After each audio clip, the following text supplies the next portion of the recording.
What's the deal, YouTube? It's your girl, Miss Honey.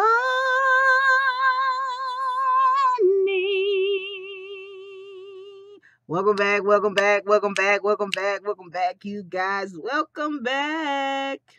Happy Saturday, everyone. If it's Saturday, you already know this is Married to Medicine. This was the season finale of Married to Medicine, season 5.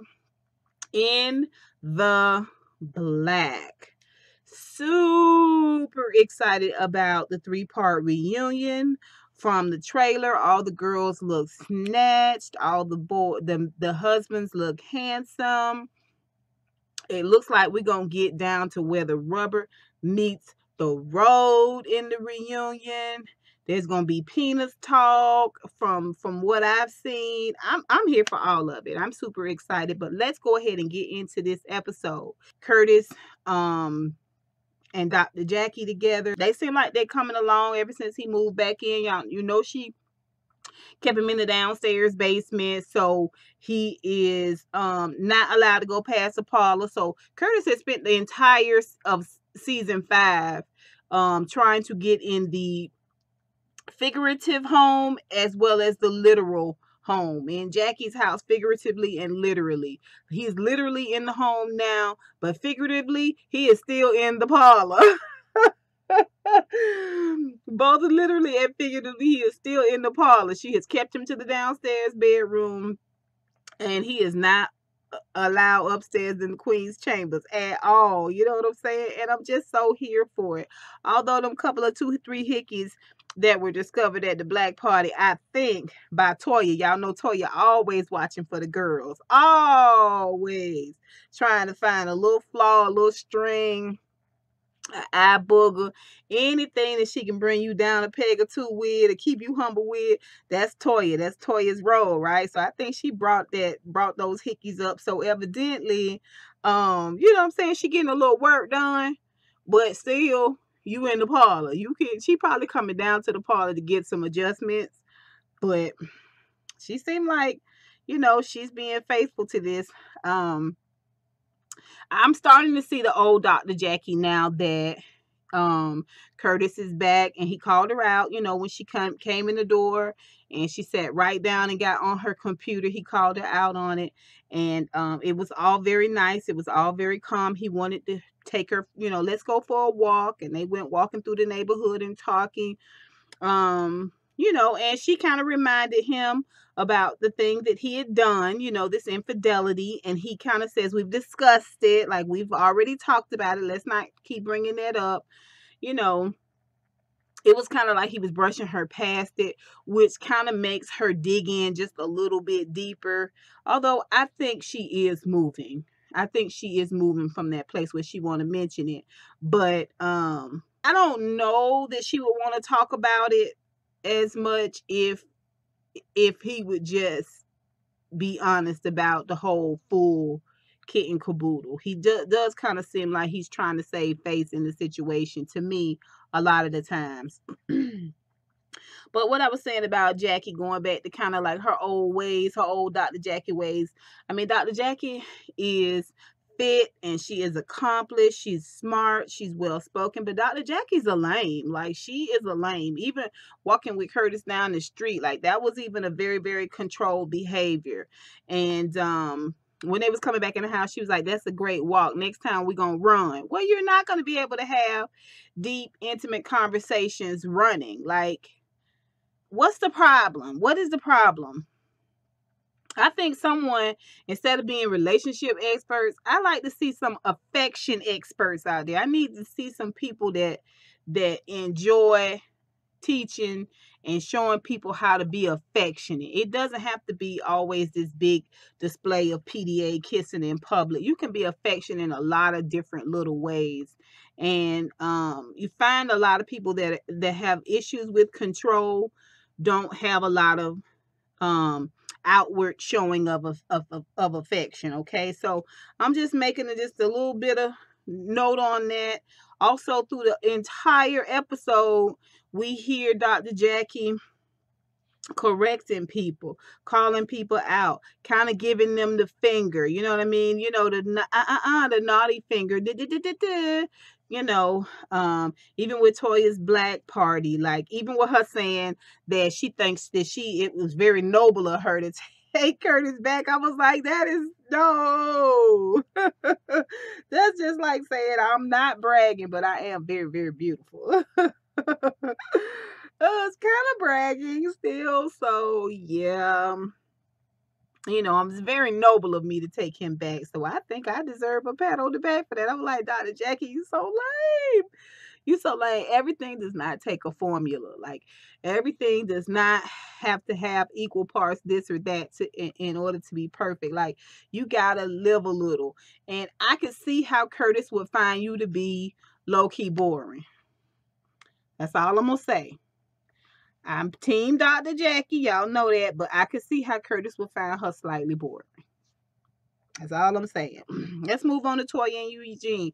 Toya and Eugene are doing good. Eugene is down like 12 or 13 pounds. Dr. Jackie has put him on a 500 calorie a day diet. I have been on that diet. It works very well, but you have got to have all of your all of your snacks, all of your food, all of your meals prepped out for the week. You cannot allow yourself to bleed outside the circle. On 500 calories are very, very strict. But when I tell you the weight will peel off you like that, it will. It really, really will. So he's on this. What I love was we see Toya putting her kids' snacks in the refrigerator. She's got fruit. She's got veggies. She's got everything he needs to be successful on this diet. They did bust out with the champagne. Even with that, she had champagne on deck. She had an organized refrigerator. That's a good wife and a good mom. You know what I mean? Like stuff is not everywhere. She seemed like she had it real organized, and you know, and that's her way of supporting him, is just making sure he's able to go in the refrigerator and have those healthy choices. Well, Eugene has this final $50,000 left on their tax debt. He's going to have this lump sum of money. He wants to just write the check out to the tax people and pay it off and be done with it. And of course, Toya wants to throw a party. Now, I was hoping she was going to have like a little house get together, like have people come over, that type of thing. Or she could have even done something at Mariah's house. Maybe I don't know. But for you to go and to rent a venue, I'm sure it'd be Bravo helped. But for you to go and rent a venue and all of that, that's what everybody was talking about when they was coming into the party. But anyway, leave it to Toya to want to go and spend some money. Okay, so she's having this in the black party. They're toasting to that. I will say this. We've come from sexless, sex, house, and finances to really, really seeing the true essence of Eugene and Toya's relationship. Eugene and Toya are a team, and they have really proven this season to have each other's back. Okay, we used to see a lot of jelly back, a lot of, you know, lily livered type of behavior from Eugene, where he just was not speaking up. And he's speaking up a lot more, not just to her, but to other people. Like, you're not just letting this show happen to you. You're weighing in and you're giving your thoughts. And I can appreciate that from Eugene. And Toya is backing him. She is not doing all of that nipping at him that she was doing and putting him down and stuff that she was doing in past seasons. And I applaud them both for that. Cecil and Simone. Y'all, I'm so tired of Cecil and Simone. Like, you know, their son graduated from high school. That was a good moment. They all went out to dinner. Congratulations to their son. He's going to Howard. Cecil seems very proud, and so does Simone. And they kind of assure their son they've got their marriage on the right track now. So we know that that's not what's happening. And I wish their children all the best. Divorce is not easy for children. This is what I don't like about Cecil and Simone this season. We have seen a back and forth, never quite right relationship with Cecil and Simone this entire next season. You know what I'm saying? He got her leg by the mouth, she got his leg by the mouth, and they go around and around and around and around. You know what I'm saying? And no one wants to let go. Like, it upsets me. And I don't know why I feel like I want to put a little bit more blame on Dr. Simone.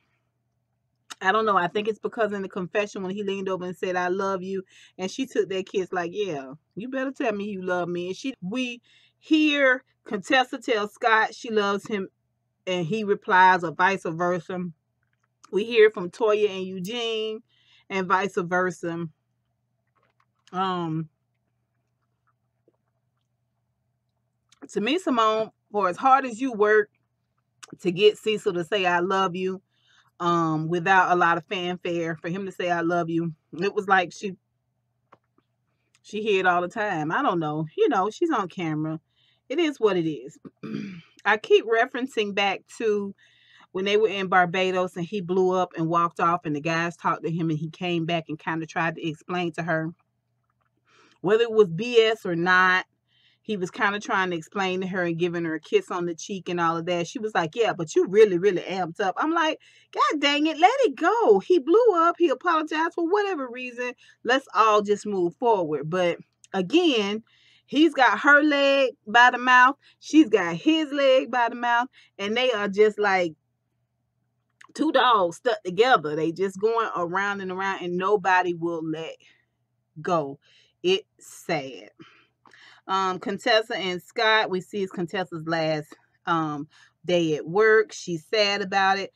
And these are the moments I live for, where you're just trying to be honest with people. You're feeling a certain type of way, like maybe emotional or unsure or whatever, and you meet somebody and you just tell them a little snippet, and you realize they've been where you are, or they are where you presently are, and they have just a word of encouragement, something that just says you're on the right path. Like, these are the little angels that God sends us to just confirm what he's already told us, what we already know to be right and to be true.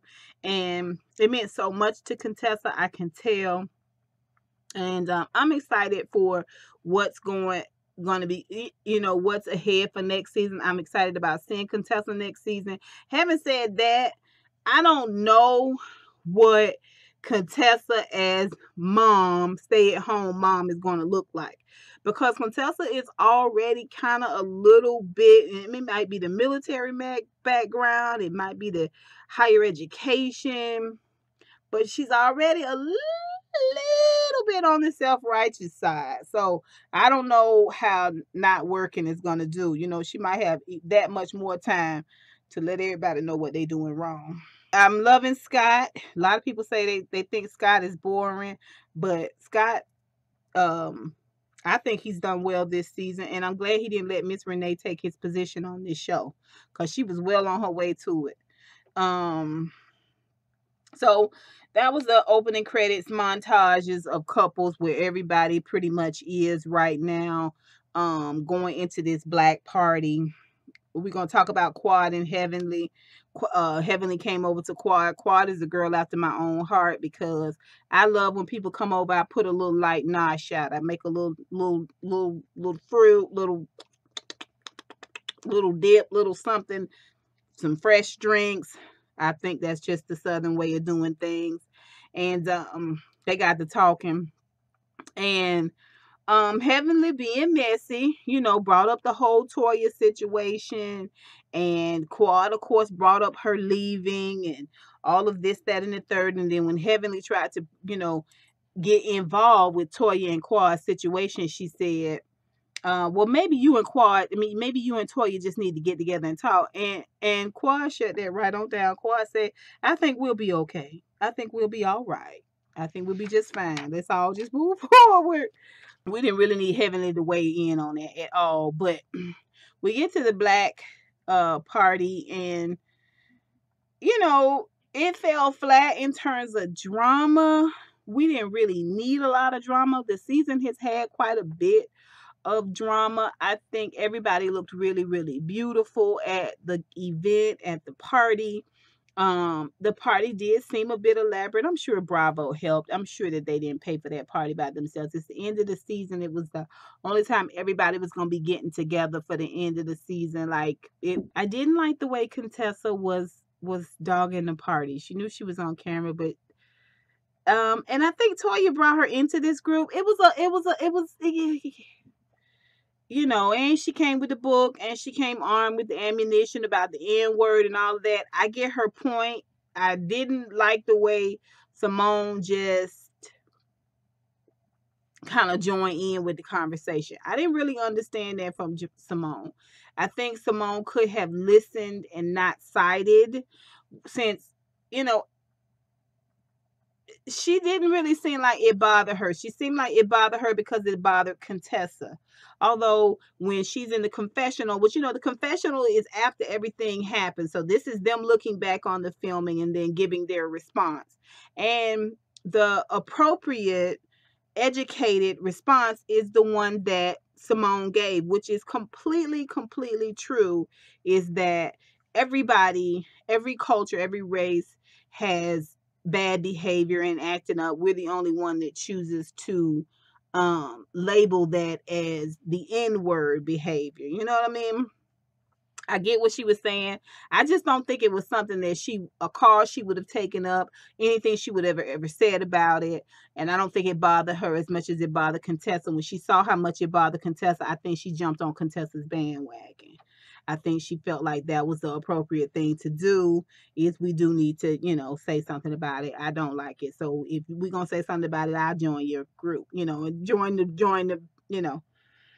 Although when she got over to talk to Toya about it, Toya asked them what they talked about, and she was like, "Yeah, Eugene."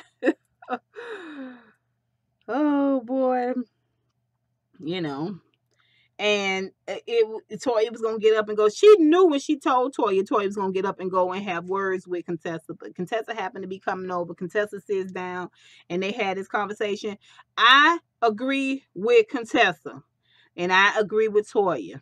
If you had a problem with if fundamentally, if it's something that was sticking in your craw, I think she should have talked and she should have spoken up and even maybe given him the book if that's what she felt like she needed to do. Whether he read it or not is his business, but I think it's definitely something she could have done, especially since Toya say they visit each other all the time as couples. Why didn't you wait? Why wait till today? Why wait till tonight? Why wait till now? Like, I agree with both of them. You know, the word was offensive, and for some people it's a deal breaker. I get that, but also I get, you know, the fact that now it's not the time or place for you to be a martyr about this. You know what I mean? I understand all that. They played that up, but it turned out to be absolutely positively nothing between the two of them. It was important for everybody to say, I think what we want to hear is an apology from you, not a defense of what he said. And she did. She apologized, you know, when she realized, like I said, it's been Team Toya and Eugene this whole season.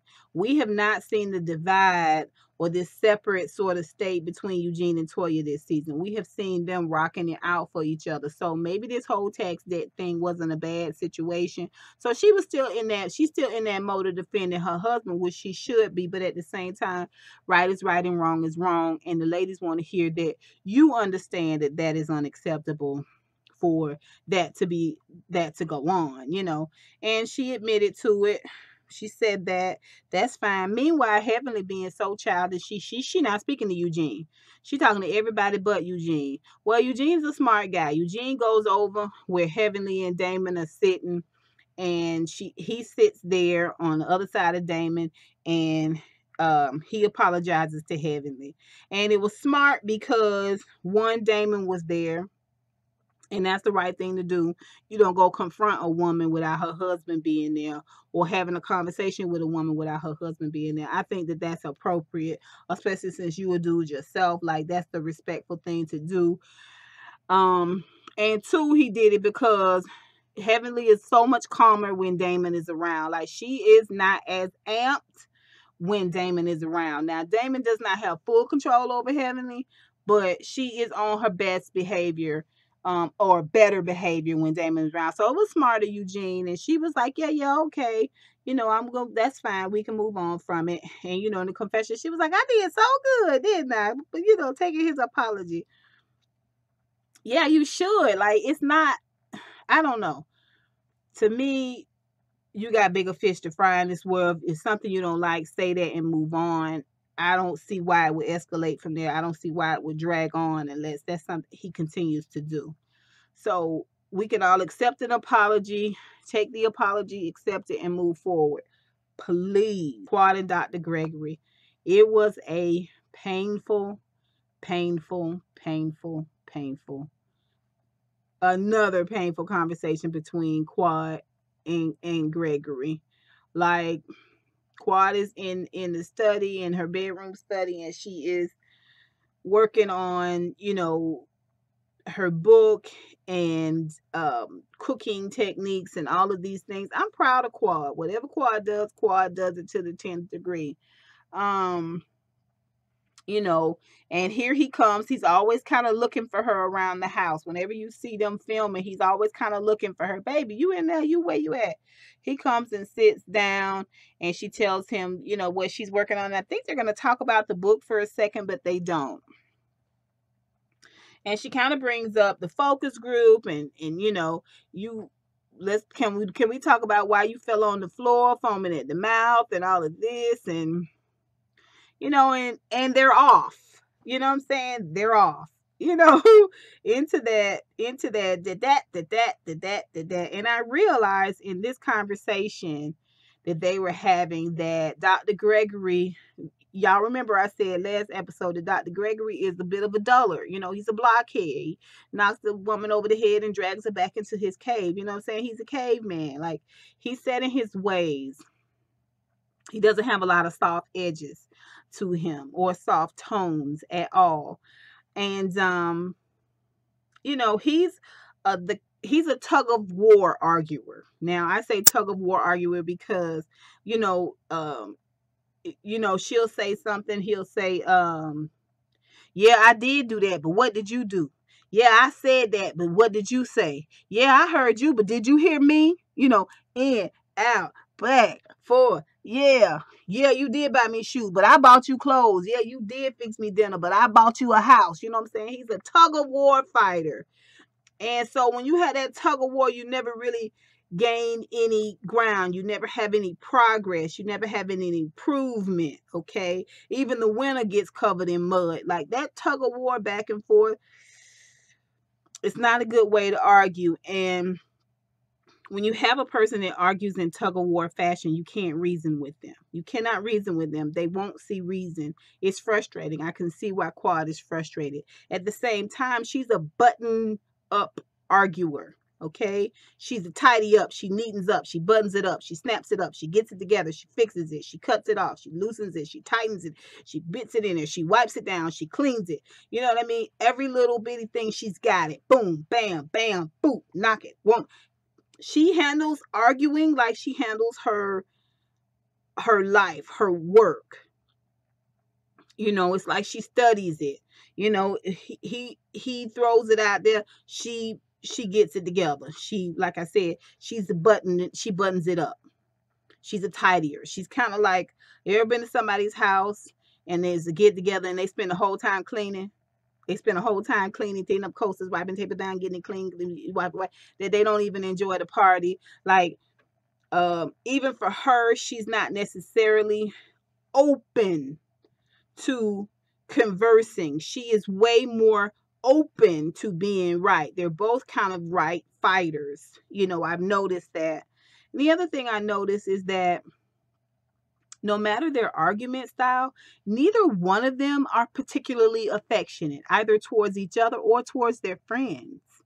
Like, when the ladies were all sitting around and talking about some of the things that they learned and some of the things they wanted to do moving forward, and some of the apologies, and kind of bringing things full circle, Heavenly asked her if there was something she wanted to talk about, and she was so shut down. I could see that she was hurt. I could see that she wasn't trusting. I could see that she was kind of closed down from the conversation, And even with that, you never really see a level of affection between the two as a couple. You never really see a level of affection from Quad to her friends. Her type of affection is really making sure that I think she feels like her being pressed, her being accomplished, all of that is your gift. All of that is your gift. That's my way of saying that I'm friends with you, is because I showed up. But she was not really open to um just kind of softening up to the girls and warming up to the girls. I don't know if it was a comment that they made about her being um them kind of handling her with kid gloves. Maybe that's what it was. But even in arguing, their conversation between her and Dr. Gregory, you don't see a whole lot of affection, little things. Anyway, y'all let me know what y'all think about that down below. Her walking off and going down the stairs and saying she was it, that was it, she was done. um it just makes me sad. It makes me sad because one of the two of them is always leaving the situation, and it's because that when they're arguing, it's so much back and forth and no resolve, no reasoning, no rationale between the two of them. And I think that may be because one of the two of them is not in love anymore.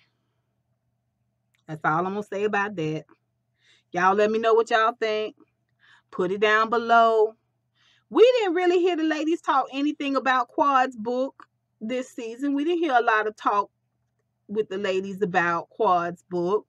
We didn't hear a lot of investment in what she had going on. We've had past seasons where we did the puppy couture. Dr. Jackie did a couple of 2-3 things, a couple of 2-3 causes. We didn't hear a lot going on when it comes to Quad and her book. I don't know if it's because she's not sharing or how they're filming or what.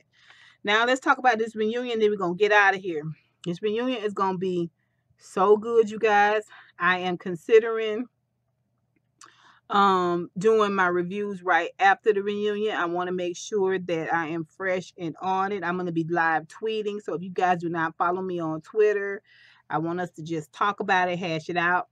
Put it down below. Are you guys excited about the reunion coming? How did you guys feel about this season?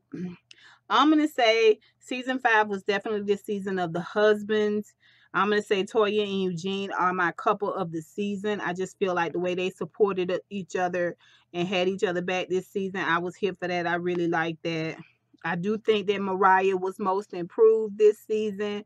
She started off real rocky. I was really starting not to like Mariah there, and I couldn't remember why I liked her initially in the first place. But seeing how Simone kind of straddled that fence with Contessa a little bit, I realize now that she probably was on this sort of bandwagon thinking when she came to the group to suggest that they kick Mariah out. Okay. Yeah, y'all remember that? Okay, that was Dr. Simone. Okay. I don't know at whose behest, but now Dr. Simone is kind of, on Mariah, not on Mariah's side, but you can see when the girls have conversations with Quad, Mariah is kind of sitting there with that tight mouth. She benefits from Quad being exposed, and I don't mean exposed like take her down a peg or two. I think she wants people to see that it wasn't all just her. And the more Quad is exposed for being kind of cold and kind of dismissive and inconsiderate and a little bit too sensitive, the more people will realize that she was right. She had some valid points in her arguments and her fallout with Quad. That's what I think. But still with that, I enjoyed Mariah towards the last part of this season. And again, I'm most disappointed this season in Dr. Simone. I see Dr. Simone so differently now. Like, I never thought the tables would turn where I would feel this way towards Dr. Simone. But Dr. Simone has proven herself to be majorly messy. Majorly messy. And she's lukewarm. I've heard other reviewers say it, and I didn't understand where it was coming from. But yeah, she's lukewarm. She sits on the fence a lot. And I think it was James Caldwell that said that she right up there with Cynthia Bailey. You know what I'm saying? She just go with whatever, you know, and I'm seeing it now. I'm seeing it more clearly now. But you guys let me know what you think. Put it down below. Were you guys happy with this season finale? How did you feel about the argument with Quad and Dr. Gregory? What do y'all think about Toya's in the black party? It was an unnecessary expenditure of money. But again, I don't think she paid for that party. I think Bravo did. But you guys let me know what you think. What did you think of this season? Thank you so much for joining me, you guys. As always, mwah, mwah, mwah. Ah.